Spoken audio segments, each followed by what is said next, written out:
Well, good afternoon, good evening, and good morning, ladies and gentlemen. This is Harry Brailsford from SMB Nation, and I am here in Boca Raton, Florida. I've just finished up the Ingram Cloud Summit, and am excited that that was really cool. In fact, our guest today, Trend Micro, had a robust booth with 5 or 6 people. Have a photo of that, so we'll be sure to kick that out up on social.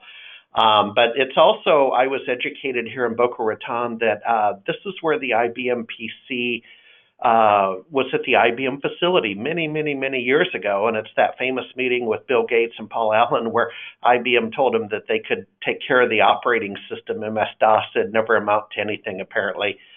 Such is history, but I'm coming to you live from the Office Depot headquarters, so that's really cool. And I appreciate Michelle McBain and Office Depot for allowing me to use a conference room today. With that said, a little bit of housekeeping. Be sure to ask your questions using the questions feature. I'm going to be asking the questions today. I'll introduce our guest in a second, and I'll ask those questions of the gentleman. And then next week, we come back to blockchain on Wednesday with MSP Tech Talk. If you're not on MSP Tech Talk, go to smbnation.com. Column 3, look for the banner ad for MSP Tech Talk. Next Wednesday noon is blockchain. I will be at Lenovo Accelerate Monday, Tuesday in Vegas, as well as Kaseya on Tuesday in Vegas. If anybody's there, let me know. And a quick trip down to Portland Thursday, Friday. So always up for having fun. With that said, let's get going. Security is always popular. So I have EG from Trend Micro. Sir, where are you today? And let's introduce yourself and let's get this party started. Awesome. Hey, Harry, thank you. And hey, everybody, I am actually in Dallas, Fort Worth, Texas, here at our North American headquarters. Sitting in, if anybody's ever heard of it, Las Colinas. It's kind of dead center in Irving, Texas, of that whole metroplex. And that's where I'm coming from today. Okay, well, sir, you have control of the screen. I'm going to interrupt you occasionally. We're going to have a little fun, but let's get started. Awesome. Everybody, thank you so much for your time today. I appreciate you letting me come in here and really talk about this stuff. Like Harry said, Endpoint's a fun one. This is, security is a fun one. Endpoint is kind of where we all focus our stuff, but it's one of those things to where it's not really the place that maybe we shouldn't focus all of our attention to. It kind of comes back into terms of what we've been talking about with going beyond next generation security. Well, it seems like everybody right now is kind of focused on protecting a computer, protecting an endpoint. We want to talk a little bit about how we can do better, what we can do to protect you better. And that's going to come down to a few different things we're going to talk about. Number one, we'll talk about some myths that go along with next gen technology, discuss a few pros and cons of what can help you and what can't with different types of protection or different types of security, and then also talk about the ways, or at least show you some of the ways that we can protect in other areas, or that anybody can protect in other areas. So with that being said, jumping right on in, one of the first big things to really talk about, and some of y'all may have heard this before, is there is no silver bullet. I think you'll probably hear every security professional talk about this nowadays. And really what that comes down to meaning is the fact that nowadays there's no one single approach. Gartner kind of says it best down there, to where there's no one single approach to actually blocking all types of malware. We need different layers of protection nowadays. Protecting an endpoint is one of those layers. It's one of our ways to be able to really shield and see what's going on there. But there are a lot of other different ways we can do that. And that's really one of the things to talk about here, how we're going to go beyond. From there, let's talk about a few myths that come around with next gen. And one of the big ones that you're going to hear, or you may have heard a lot right here, is next gen equals machine learning. That's a big one. I know I hear that almost on a daily basis, is that that's been pushed. There's a couple of folks out there that can push that message, and they've pushed it well. Then we also have the ability right here with next gen technology is all you're going to need, and it's all the protection that you really need. We're going to find out. And then also, all you need is to prevent threats. Well, preventing is a great thing. We'd think that that'd be a good one. And then the last one here, endpoint's the best place to stop threats. So some few things we're going to run through with this one just to to really dig in a little bit deeper there. And to start off, let's just start with next gen equals machine learning.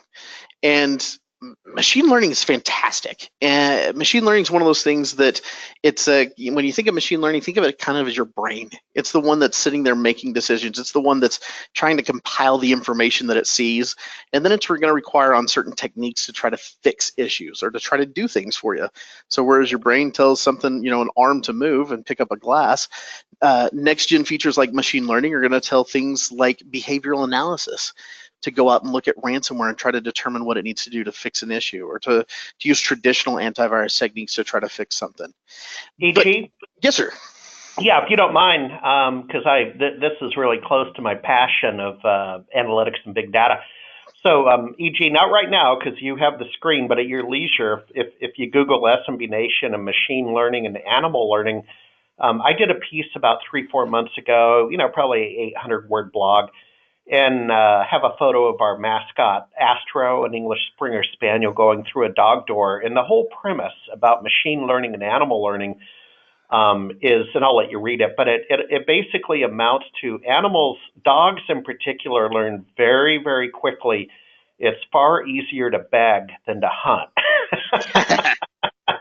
And then it's machine learning, man. I mean, they learn, they can't be in this room, they get in trouble, they can be in this room. If they look sad, they get extra food.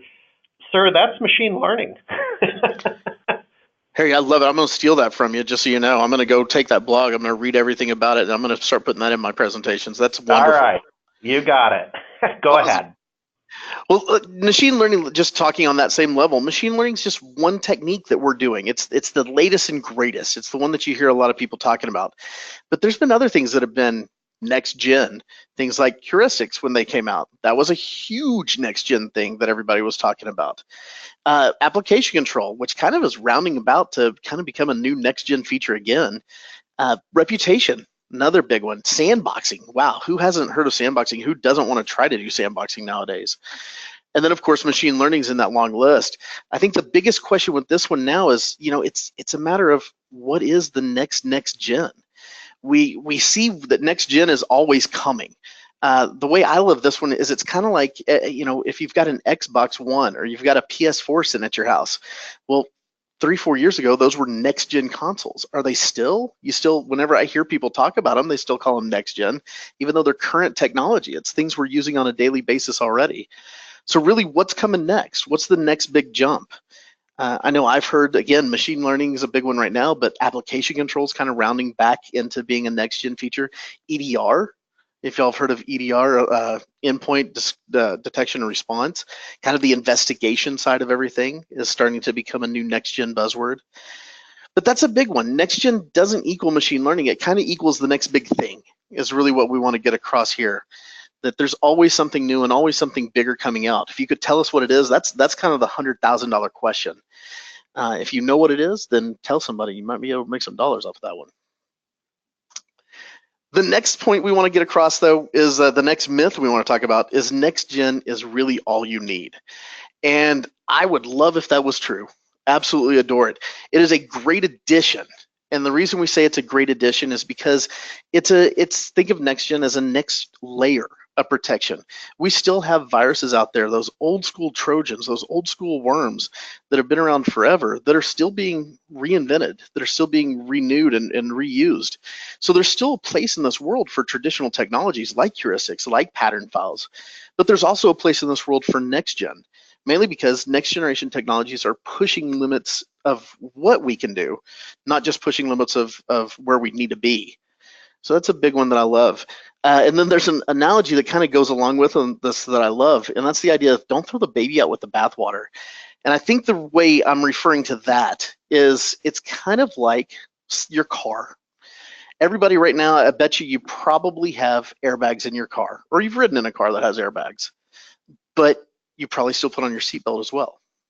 Even though that next gen technology, that airbag is there, you still trust the fact that a seatbelt's going to help you and give you an extra layer of protection, not just putting all your faith in one big target there.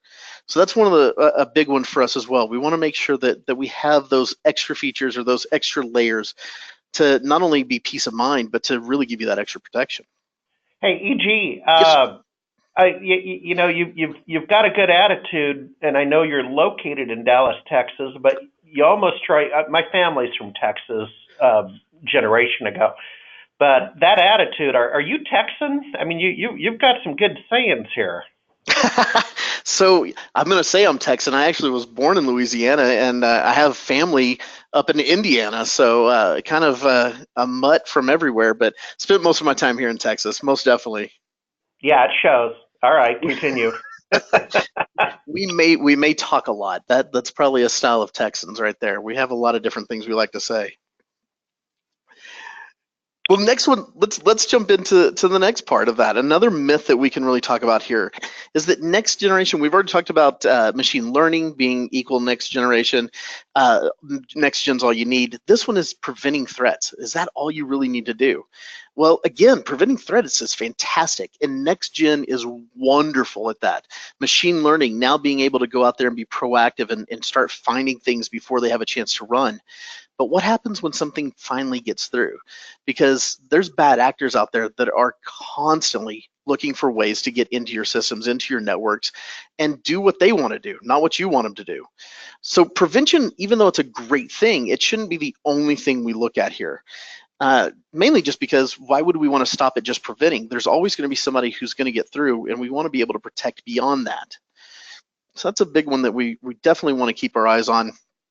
Make sure we're focusing at the big picture. See, they can't see the forest for the trees, or they can't see the trees for the forest. We want to reverse that and be able to see everything. That's a big one with there as well. And then the last one to really talk about as a myth is that the endpoint is the best place to stop threats.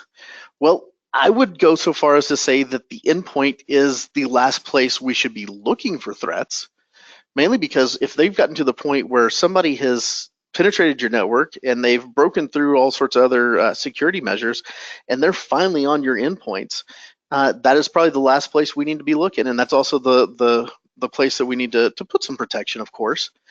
But that's probably not the best place to stop threats.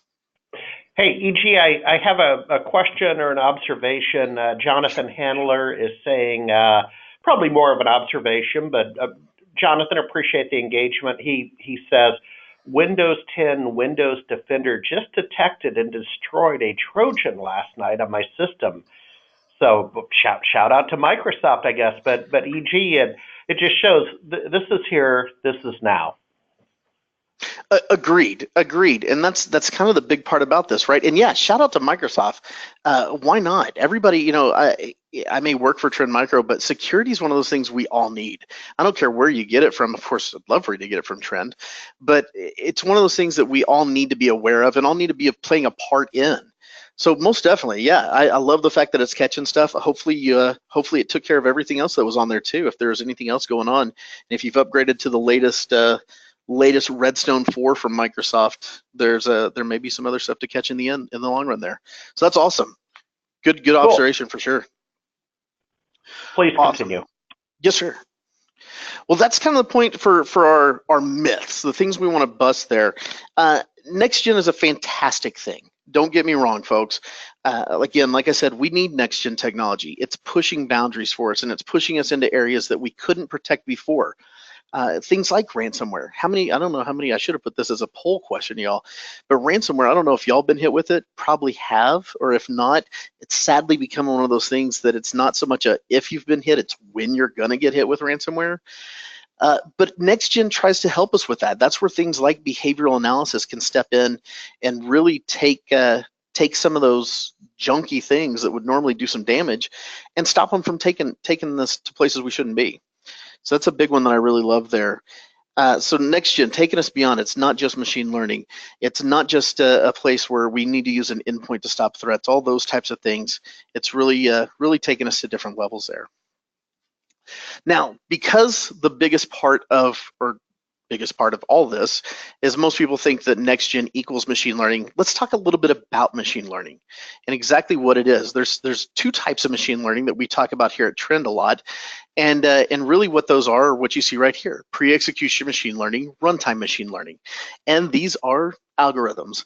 I will tell you right now, I have no clue how they work. There are much smarter people than me that work on this stuff in the background that it just blows my mind as to how they come up with these different mathematical algorithms to find this stuff, but they do it. Dang it, y'all, they do it well. But pre-execution machine learning is where we start with a lot of this stuff, and we're looking at different file features, looking for different types of risk that we can get in there and reducing that risk as much as we can. But one of the places that pre-execution can fall short for us is right there you see at the end. It can miss certain files if they're zipped up or if they're packed in a different way, if they're kind of hidden to the operating system. It can miss those types of things. And then we also talk about the second type of machine learning, that runtime machine learning. And really, runtime machine learning is watching everything kick off. It's using those behavioral features, looking as a process starts or as a file kicks off and what it's trying to do. And here it can be really nice because we can catch quite a bit of stuff, but you can also see that it can kill off not only offending processes, it may catch some other stuff in there. So there can be some casualties that shouldn't have been caught up with what it was killing off whenever it was stopping that bad behavior. Yeah, and EG, if you don't mind, once again, folks, and I'd encourage you to do this, if you go to my LinkedIn profile, and I'm looking at it on screen too, I did a piece about, good Lord, 2 years ago, that's scary, on what is machine learning, and the context of that was ham versus spam. Ham, good email, spam, bad email. And I did a piece and got it published in an academic journal. Again, that's not why we're here, but for your own edification, if you want to click over to LinkedIn and drill down into my pubs, you can download it. And take it to bed with you. It certainly is a good sleeping aid. More good information. You can never fight. I mean, that's one of the biggest things we can all use, right? The more information we have, the more, it's kind of like that old school, the more you know, right? G.I. Joe said it best.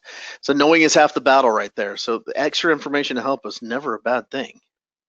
No, if you don't mind, I thought I'd just share, but good stuff. Let's continue. Yes, sir. Well, talking about machine learning, we got our two types. Machine learning is wonderful and very helpful until we see the problem that you see on the screen here, overfitting. And overfitting is one of those things that I had never heard about before until a while back, whenever I was actually getting schooled by one of our engineers here, one of our actual developers here, telling me about all this stuff. And really what machine learning is, in overfitting is it's a specific problem for machine learning. Typically, machine learning can sort things fairly easily. In this case, if we were to say that the circles are good data, the triangles are bad data, well, machine learning can very easily look at that stuff and put a line there and say, okay, I can understand this. This makes sense to me. Where machine learning starts to get a little bit ambiguous is when we have files that maybe look a little bit bad, maybe look a little bit good. We've determined they're good. Well, machine learning can still go, you know what, that's a little hazy, but I understand what's going on there. And it can redraw its line and redraw those boundaries of what is good data, what is bad data. So it gives us a real easy place to do that type of stuff. Where overfitting becomes a problem is when you start seeing things that look like this, to where good data is now getting mixed in with bad data. Machine learning still has the ability to come in here and understand really what's going on there. Again, because machine learning is smart, it can redraw these lines however it sees fit. But where overfitting becomes an issue, where machine learning starts to give you false positives, is when all of a sudden we've had to draw these very complex lines to make these rules work, and then we get bad data that slides in there. That's a false positive, and that's really where machine learning starts to break down, is whenever we have that type of situation going on. Now, beyond that, overfitting is kind of the end of what we really need to worry about with that, but that's also kind of the end of where machine learning stops helping us. So we move on into other things, because machine learning, again, one technique that can help us. Here's some of those pro cons of everything that's really going on out there for us. And these are the different types of threats or the threat techniques, I should say, different ways that we're catching malicious activity on your systems. And that's the traditional AV. And again, because we believe in layers of protection, it's the way we need to protect our systems. Traditional AV still has a place in this world. But as you can see, it misses some unknown threats, mainly because if they're unknown, there's not a pattern for it. Traditional AV goes off of pattern files or definitions. There's also behavioral analysis, which is a next generation technology as well. Behavioral analysis is out there looking for those unknowns. It's looking for those suspicious type behaviors, ransomwares. But you can see that it's very CPU intensive, and it requires other components to be able to run in an effective way. We have our two machine learnings, pre-execution and runtime. But you can also see same thing, same rules apply here. So false positives are something we may need to worry about there, as well as the different types of way of it's executing its abilities. Application whitelisting, I love that one. Application control is one of my favorite features, y'all. I think that is a fantastic way of controlling what's going on especially on servers. But application whitelisting blocks any unknown apps if you want it to, makes it very simple to do these things, but you can see it only stops executables. There's other things that can run, so we may have some issues there as well. There's also vulnerability shielding or vulnerability protection. And really what that's doing is going out there and looking for exactly what's vulnerable on your systems. How can we do that? How can we block those different types of exploits from being triggered? Well, very easily, we can only block the stuff we know about. So anything that's coming out in this, to me, kind of harkens back to a couple of years, or last year, a couple of years ago, whenever WannaCry hit, and it hit hard. Well, WannaCry was a known vulnerability for a couple of months before the actual ransomware came out.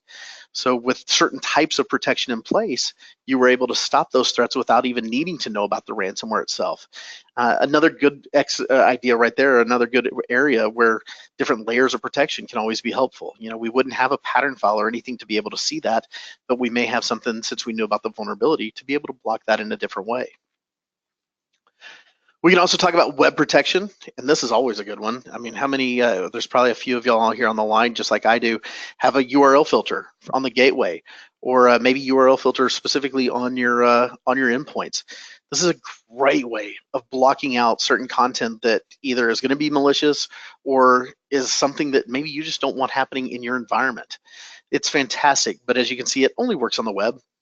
So it's not going to protect anything else that's trying to come in from any other threat vectors. We have forensics, which EDR, again, talking about another, I guess this is kind of the next gen, is EDR. And it gives us a lot of great information about where things are coming from. Where did an infection start? Why did it start? Who downloaded it? What did it do? What files did it infect, or what files did it change? It's fantastic information. But as you can see, it's reactive. It's not something that we can proactively go out there and search for and watch. It's a very intensive thing that has to be done, but it does give you, it tells you where things happened, where things came from, and it gives you the why, not necessarily, you know, the how did it do it, but the why it did. And then the last one there, sandboxing. Sandboxing is also a fun one. I love sandboxing. A great way of taking something we're just not sure of, throwing it in its own environment, detonating it, and just seeing exactly what goes on. As you can see there, though, one of the big things that can break down sandboxing is evasion techniques. Virus writers have gotten super smart lately, y'all. And it's one of those crazy things that, you know, if like radar detectors, you always heard, you know, if you had a radar detector in your car, you heard of radar detector detectors that cops had. And that was always a scary thing. Don't want to get caught with something. Same thing here. Now sandboxing, we can watch for viruses, but now these viruses have sandboxing detectors and can tell themselves to stay silent or to don't trigger because they see that they're in a virtual environment or that they're being monitored. So it's things are getting smarter and smarter. Again, another reason why we need layers of protection to help keep us going in the right way. And that right way kind of plays into here in this slide with our nice funnel. I love the funnel. If you've ever been on a trend call, you've probably heard us see or seen this one before from us. But the funnel works really well for showing off, and I'm just going to click it open. It shows off really the way we're using those layers of protection. And you can see with that top layer, with our biggest, broadest strokes, we can use different versions or different forms of technology, those different layers, to break this down properly. So that top layer, we're going to pull out those good data, those good bits of data, those known bad bits of data. We're only leaving behind the stuff that we don't know about or the things that we're unsure about. And that's really where those, again, those different layers come into play, because we're using techniques like heuristics, like reputation, pattern files, and all that other fun stuff to rip those known good, known bad things out. From there, we do rely on some of those next-gen features. But again, it doesn't need to be our only thing, because those next-gen features are great at the unknown. It's not so much that it's looking for the known stuff. So here we can go in and start ripping out stuff with our pre-execution machine learning, our behavioral analysis, looking for those ransomware or those suspicious type files that are kicking off, and then runtime machine learning, again, letting it run to give us that second bit of help there to really just kickstart the process and keep us going in the right direction. And then y'all, another thing, just to talk about a few, again, those different ways that things are getting into your network or getting into your systems, and why the endpoint isn't necessarily the best place to be looking for things. And that's because what you see on the screen here, kind of a very crude, I apologize for that, but a little bit of a crude drawing for how a network would be set up, simplistic and crude. Sorry, just gonna throw that out there.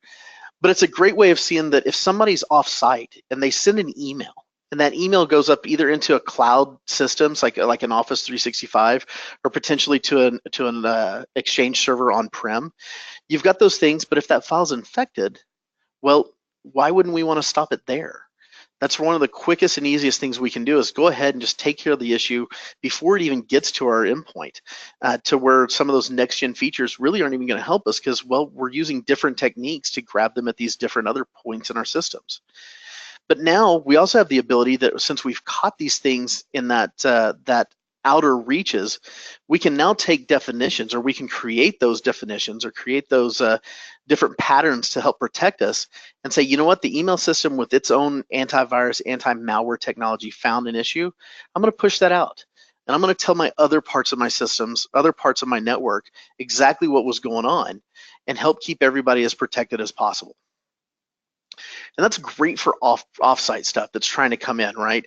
That's not just going to be for a mail system. That could be for a web gateway. That could be for a file server. That could be for just about anything that somebody's trying to access. Just another quick way for us to be able to catch it before it travels all the way through to infect either one specific system or infect multiple. Quick way of grabbing it where it began. Again, kind of goes back to that idea that we want to catch things quick and first, not letting them get all the way to an endpoint. Then y'all, the same rule applies going the other way.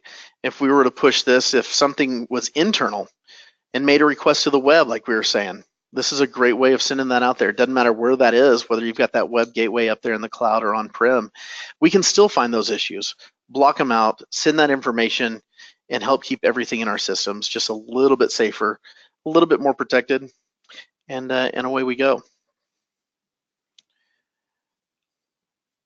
And y'all, that is the end of my presentation. That's all I've got for you. Boy, good golly, Miss Molly. Yeah.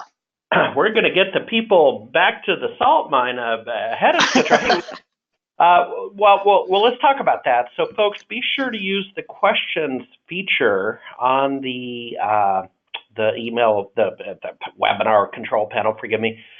We have Larry Doyle out of Dublin, Ireland, asking. So, thank you, Larry. It's your evening. Thank you for joining us.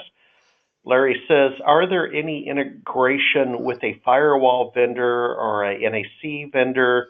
Example given, NetShield, to block the endpoint communicating on the LAN. Does that make sense? It does, and it depends on who your security provider is. Going with us here, we do have some solutions that can tie into different vendors. There's just to speak specifically about Trend products for a second, going into our enterprise side of things, we could look at things like Deep Discovery, which is it's either an appliance or a virtual appliance that can sit in your network, watching for different things and talking, using a lot of those new industry things out there like Taxi and Yara to really push information to different vendors. Wholeheartedly, we can do that. Even our deep security, our data center side of things for protecting your servers, both Linux and Windows, we can use that type of data, pushing it out and helping to give that information to other third parties as well. We definitely can play around with that a little bit. Other vendors can too. Yeah, great. Folks, so be sure to ask those questions. The good news is EG flew through the slides. I mean that in a kind way, which time is money. We're buying back a little time. Hey, Jenny, don't we have a poll question? I think we have a poll question from rehearsal. We do. The ever amazing Jennifer Hallmark over in the radio control room. So, folks, if you could answer that, is next gen security all you need? Yes or no? That's a yes or no while you're doing that. Again, if you want to catch me at Lenovo Accelerate Monday, Tuesday at the Wynn in Las Vegas. Got a business trip down to Portland Thursday, Friday. Probably have enough time for a beer Thursday night down in good old Portland, Oregon, if someone's around.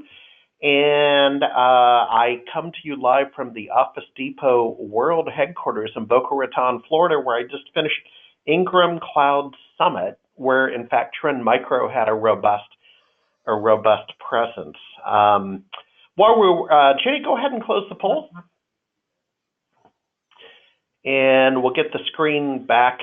So we had, the question is next-gen security all you need? 6% yes, 94% no. So EG, we got a thinking audience. I like that. Love it. I absolutely love it. EG, could you tell me, and you may not know, I'm putting you on the spot, are you going to be at some shows in the near term, or do you know if your team will be at some shows where some of the good people on this call could come up and talk with Trend? Y'all, I don't know of anything off the top of my head. I apologize for that. I should have been prepared for that one. No, that's fine. I will tell you, if it's a decent sized event, you're gonna see us there. I don't know of anything in particular that I'm going to be at lately or anytime in the near future, but I've got a ton of teammates that are always out and about. Depending on where you're at, you're probably gonna find us there. Well, I'll tell you what, I have a wisecrack from Ron Hardy in a second. Ron, I'll read your quote, but I got to tell you, EG, it was very interesting this week. Simultaneously, just to show you how busy the SMB channel is, you had one of our citizens, Jay McBain, speaking at Dell World in Las Vegas. So that's a partner and customer conference. You had myself and some of your folks here at the Ingram Cloud Summit in Boca Raton. Apparently, you had Tech Data, a distributor, have a show in Phoenix, and you had HTG Peer Group's second quarter gathering. I believe they were in Las Colinas, Texas. I think they were just down the street from you, my friend. Awesome. Yeah, and isn't that something that isn't that wacky? I mean, it's gotten that big. So we have a couple observations rolling in. Ron Hardy goes on to say, we do not think so much, and we just listen and learn. Ron's a wiseacre out of Gig Harbor, Washington. I know Ron. We have David Ham out of the Silicon Valley asking or commenting, is the described technology included across all of your products? For example, SMB solutions such as WFBS and the client solutions such as Maximum Security. He goes on to say, it is sometimes difficult to dissect which products include which technologies. David, I get that. So that, to me, that's the core question: is which products include which technologies, e.g. I love that question too. That is a fantastic observation there. And yes, talking about our products, so Worry-Free Business Security, the on-prem version of Worry-Free is getting an update shortly. I can't tell you exactly when. I've looked at a roadmap lately, but we should be seeing an update to it shortly that will be throwing in some of these extra features. I believe right now it has behavior analysis built into it, but it doesn't have machine learning and some of the other stuff. We do have all the traditional AV that's going to be in there, so you are totally covered with that. Look for that update if you've got the on-prem version of Worry-Free.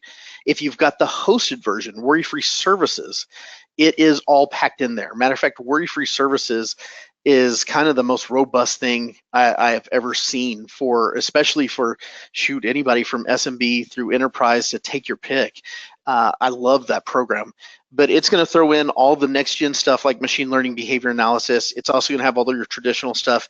It even throws in some extra stuff with application control, a little bit of device control, data loss prevention. My gosh, you name it, it's probably in there now. Even a small little, let's use some air quotes here, but mini MDM, to where it can help you with your iPhones or your Android devices and keeping track of those. So that one's in there.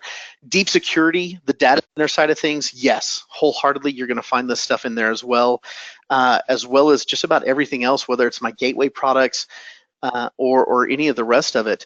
Our AV engine stretches across, so that's one of the nice things. We're using sandboxing in a lot of those places. We're using machine learning and behavior analysis. When it comes to maximum security, it's going to have a lot of those features in there as well. So you will get all the traditional AV. You're going to get the next gen stuff like behavior analysis and machine learning, and keep you just as protected as you would from a worry-free services or from even Office Scan or deep security. Yeah, no, cool. And don't get me wrong. We are a friend of Trend Micro. In fact, EG the other day, I was doing some spring cleaning, and I came across issue 1-1 of our newsletter from 2001. And Trend Micro, I had featured them because Trend Micro was early as an ISV to integrate with Microsoft's Small Business Server. And in that time frame, I believe it was still Microsoft Small Business Server 4.5, because the irony, EG, just to go down memory lane, but the irony was Microsoft Small Business Server 2000, so, back when they named things by the year, but 2000, it came out, and I believe it was February or March of 2001, right? A little bit late to market, and yada yada yada. But it was makes for good times. But the point is that Trend, you guys have been there from, I would offer, the very beginning. You were taking up just a couple of floors in Cupertino at that time. Don't know if do you still have a Cupertino office, or it sounds like you moved everything to Dallas? I think there's actually still, I believe we've got either a data center or a small office that's still out there. I don't know if it's still in Cupertino or if they moved it to San Jose, but there is stuff out there still on the West Coast. Okay, cool. Folks, I'm going to do a last call for questions. So if you have questions, EG was very kind and going easy on us with this deck today. Appreciate that. And we'll see if we can round up another question or two, or otherwise these folks get just a little more time to work today, or play. So it looks like we're going to be clearing out the question. Ron Hardy says thanks. David Ham says thanks. Folks, I think that's it. As always, Jennifer Hallmark over in the radio control room, thank you so much. And EG, where, if you don't mind, maybe it flew by on one of the other screens, do you have an email address or somewhere where people could be in touch with you if you're able to do so? Wholeheartedly. I don't have one on the screen, but it's real simple. If y'all don't mind me just talking it out real quick, it's just initials EG _ Pearson, PEARSON at trendmicro.com. Please, by all means, get me your questions, get me your whatever you've got. Send them on over. If I'm not the right person to answer them, I know I can find the right person and get you what you need. All right, I'll repeat that. And Ginny, if you could make a note in the thank you email that goes out tomorrow, if you could put that in. So EG _ Pearson at trendmicro.com.